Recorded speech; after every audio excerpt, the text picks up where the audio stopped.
आप सभी को जय मसीह की द बाइबल पोर्शन में आपका स्वागत है। हमारा आज का वचन है लेवीय व्यवस्था की पुस्तक 18वां अध्याय।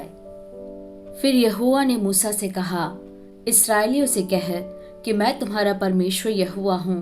तुम मिस्र देश के कामों के अनुसार जिसमें तुम रहते थे न करना, और कनान देश के कामों के अनुसार भी जहाँ मैं तुम्हें ले चलता हूँ न करना, और न उन देशों की विधियों पर चलना। मेरे ही नियमों को मानना और मेरी ही विधियों को मानते हुए उन पर चलना। मैं तुम्हारा परमेश्वर यहोवा हूँ, इसलिए तुम मेरे नियमों और मेरी विधियों को निरंतर मानना। जो मनुष्य उनको माने वह उनके कारण जीवित रहेगा। मैं यहोवा हूँ। तुम में से कोई अपनी किसी निकट कुटुंबिनी का तन उघाड़ने को उसके पास न जाए। मैं यहोवा हूँ। अपनी माता का तन जो तुम्हारे पिता का तन है न उघाड़ना, वह तो तुम्हारी माता है, इसलिए तुम उसका तन न उघाड़ना। अपनी सौतेली माँ का भी तन न उघाड़ना, वह तो तुम्हारे पिता ही का तन है। अपनी बहन चाहे सगी हो चाहे सौतेली हो, चाहे वह घर में उत्पन्न हुई हो चाहे बाहर, उसका तन न उघाड़ना। अपनी पोती या अपनी नातिनी का तन न उघाड़ना। उनकी देह तो मानो तुम्हारी ही है। तुम्हारी सौतेली बहन जो तुम्हारे पिता से उत्पन्न हुई वह तुम्हारी बहन है, इस कारण उसका तन न उघाड़ना। अपनी फूफी का तन न उघाड़ना, वह तो तुम्हारे पिता के निकट कुटुंबिनी है।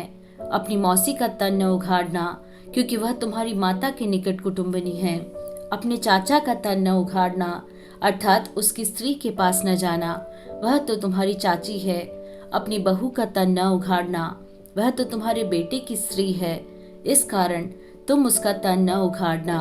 अपनी भौजी का तन न उघाड़ना, वह तो तुम्हारे भाई ही का तन है। किसी स्त्री और उसकी बेटी दोनों का तन न उघाड़ना, और उसकी पोती को या उसकी नतनी को अपनी स्त्री करके उसका तन न उघाड़ना, वे तो निकट कुटुंबिनी हैं। ऐसा करना महापाप है। और अपनी स्त्री की बहन को भी अपनी स्त्री करके उसकी सौत न करना, कि पहली के जीवित रहते हुए उसका तन भी उघाड़े। फिर जब तक कोई स्त्री अपने ऋतु के कारण अशुद्ध रहे, तब तक उसके पास उसका तन उघाड़ने को न जाना। फिर अपने भाई बंधु की स्त्री से कुकर्म करके अशुद्ध न हो जाना। अपनी संतान में से किसी को मोलेक के लिए होम करके न चढ़ाना, और न अपने परमेश्वर के नाम को अपवित्र ठहराना। मैं यहोवा हूँ। स्त्री गमन की रीति से पुरुष गमन न करना, वह तो घिनौना काम है। किसी जाति के पशु के साथ पशु गमन करके अशुद्ध न हो जाना, और न कोई स्त्री पशु के सामने इसलिए खड़ी हो कि उसके संग को कर्म करे, यह तो उल्टी बात है।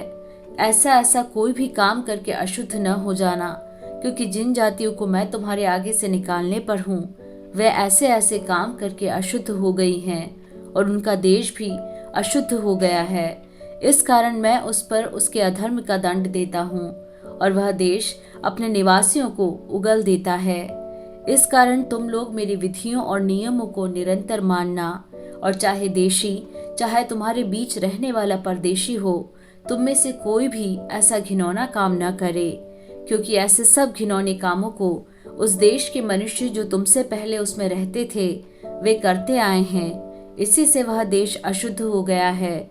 अब ऐसा न हो कि जिस रीति से जो जाति तुमसे पहले उस देश में रहती थी उसको उसने उगल दिया, उसी रीति जब तुम उसको अशुद्ध करो तो वह तुमको भी उगल दे। जितने ऐसा कोई घिनौना काम करे वे सब प्राणी अपने लोगों में से नष्ट किए जाए। यह आज्ञा जो मैंने तुम्हारे मानने को दी है उसे तुम मानना, और जो घिनौनी रीतियां तुमसे पहले प्रचलित हैं उनमें से किसी पर न चलना, और न उनके कारण अशुद्ध हो जाना। मैं तुम्हारा परमेश्वर यहोवा हूँ।